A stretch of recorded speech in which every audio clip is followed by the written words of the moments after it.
berjumpa lagi di prinsip persahabatan yang sejati, di konsep prinsip kebenaran yang harus dipegang oleh dua orang sahabat atau lebih dalam interaksi dan persahabatan satu sama lain.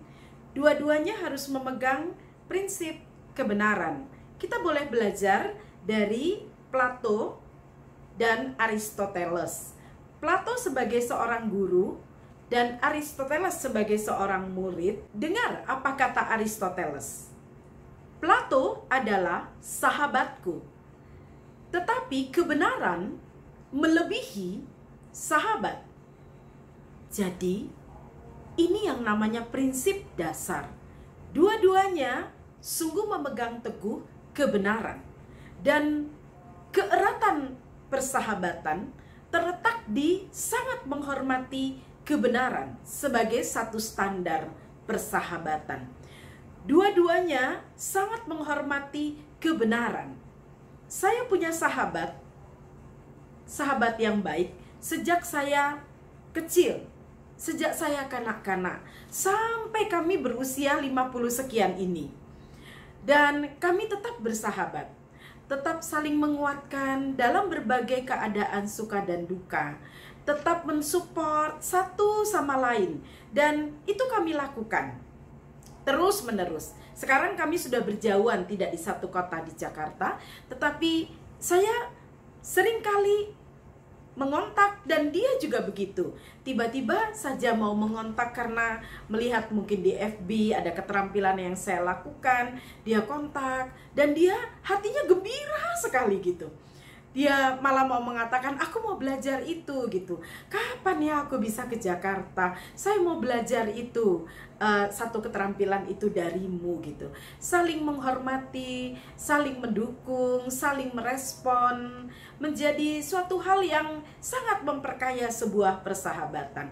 Tapi mengapa persahabatan langgeng? Mengapa persahabatan bersifat panjang sekali dalam kehidupan dan tidak terputus di tengah jalan? Itu karena kedua-duanya memegang prinsip kebenaran dan dua-duanya sepakat dengan prinsip kebenaran itu. Walaupun kami tidak punya banyak persamaan dari sebuah persahabatan kami, dan kami juga unik dan berbeda dalam mengambil keputusan, dalam menyikapi satu persoalan, tetapi persahabatan ini tetap langgeng. Mengapa demikian? Ini harus dijawab.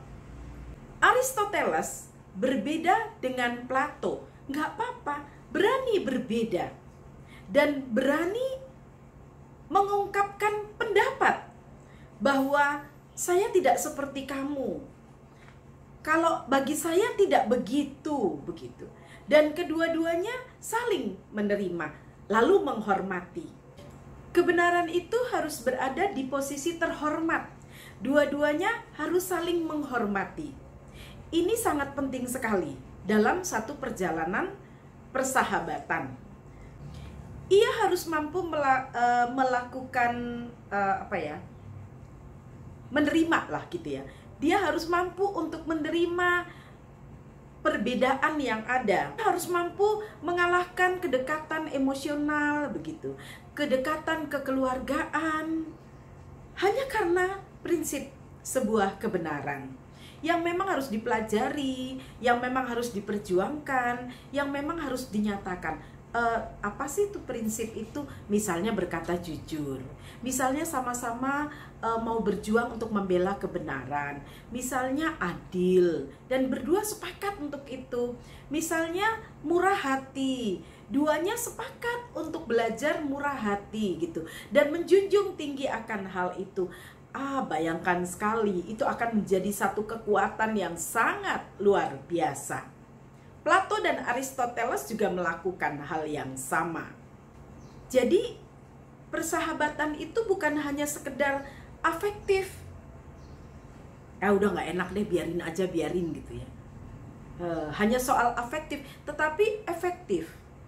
Persahabatan harus berani melompat ke nilai yang lebih, yaitu kebenaran.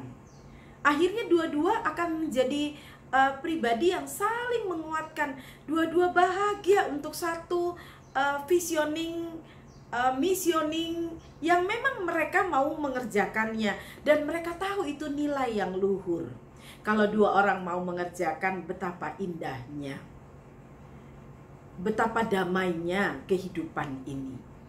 Karena bukan aku, bukan mauku, bukan maumu, tetapi dua-dua berlomba dan saling mengingatkan untuk sebuah nilai yang sangat terhormat, yakni kebenaran, dan menjunjung tinggi hal itu. Sehingga barang siapa yang menemukan sahabat, dia menemukan sesuatu yang lebih daripada harta. Ini adalah ungkapan sesuatu yang sangat luar biasa. Sahabat menuntun kita, memperkaya kita untuk menjadi manusia insani yang punya nurani, dan mereka berjuang bersama. Plato dan Aristoteles memang dua orang filsuf, guru dan murid. Mereka suka saling berdiskusi. Nah, saya mau memperlihatkan gambar.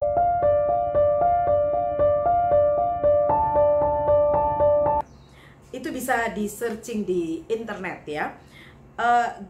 Sebuah gambar yang dilukis karya seni oleh seorang yang bernama Raphael dari Italia, menggambarkan tentang Plato dan Aristoteles yang sementara berdiskusi. Tangan kanan Plato mengarah ke cakrawala, sementara tangan Aristoteles mengarah ke bumi. Apa maksudnya ini? Sesuatu yang ilahi itu memang harus dipegang. Itu menjadi standar kehidupan. Itu menjadi prinsip dasar yang tidak boleh tidak dalam kehidupan. Bagaimana menghormati yang ilahi? Ayo, kita adalah sahabat. Mari saling mengingatkan tentang hal ini. Plato sangat kuat untuk menekankan tentang yang ilahi. Tetapi mengapa tangan Aristoteles menunjuk ke bawah? Mau menunjukkan tentang perilaku, etika kehidupan. Ini penting. Jadi bagaimana standar yang ilahi, apa yang menjadi harapan Allah, mari diterapkan dalam kesantunan dan tanggung jawab kehidupan lewat kehidupan yang etis, yang beretika. Sehingga boleh kita membangun diri, sahabat kita, dan sesama kita. Dua hal ini sungguh penting. Tangan yang ke atas dan tangan yang ke bawah. Mau menunjukkan tentang standar kehidupan ini. Bagaimana kita mengasihi Tuhan dan bagaimana kita mengasihi sesama kita. Apa yang harus kita buat? Baiklah, sahabat, dan mau menjaga persahabatan yang langgeng dan panjang, dua hal ini memang harus kita terapkan. Itu kunci yang penting dari karya seniman Raphael dari Italia ini. Bagaimana tangan Plato menunjukkan ke atas dan tangan Aristoteles yang di bawah. Dan kedua filsuf ini sama-sama pegang buku. Sama-sama pegang buku. Apa buku kehidupan kita? Apakah hanya berisi sesuatu yang di langit? Saya pikir gabungkan dua persahabatan ini.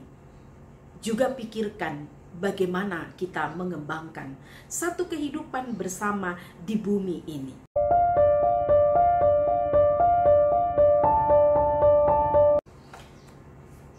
Kisah tentang Plato dan Aristoteles sungguh menuntun kita semua untuk menjadi sahabat yang bijaksana dan menjadi pribadi yang bijak di bumi ini.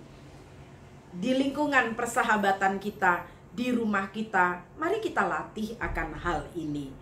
Dan selamat bersahabat dengan prinsip-prinsip kebenaran. Sahabat saya yang saya ceritakan tadi, dan kami masih bersahabat sampai dengan sekarang. Kami menceritakan mimpi-mimpi kami cerita tentang Tuhan, kehidupan spiritualitas kami juga ceritakan tentang harapan-harapan kami ke depan. Kami saling menguatkan, kami saling mendukung, ceritakan hal-hal yang baik untuk ke depan dan mensupport hal-hal yang sangat baik yang kita lihat pengembangan-pengembangan, dan dia sendiri pun menceritakan tentang pengembangan-pengembangan, pencapaian-pencapaian yang mau dilakukan. Dan kami berdua kembali dalam satu pengakuan, hidup ini harus dipertanggungjawabkan kepada Tuhan, dan bagaimana kita menunjukkan itu di tataran kehidupan kita sehari-hari, lewat minat kita, lewat bakat kita. Mari bersahabat dengan diri, mari bersahabat dengan Tuhan, dan mari ciptakan hubungan dalam etika persahabatan dengan sesama. Mari junjung prinsip-prinsip kebenaran ini. Selamat mengembangkan kehidupan persahabatan. Plato dan Aristoteles adalah ikatan yang sangat luar biasa. Orang yang takut akan Tuhan adalah orang yang menghormati Tuhan, yang punya juga etika untuk menjunjung tinggi kebenaran, kejujuran, kasih, bela rasa, dan keadilan. Selamat mengembangkan prinsip kebenaran dalam persahabatan.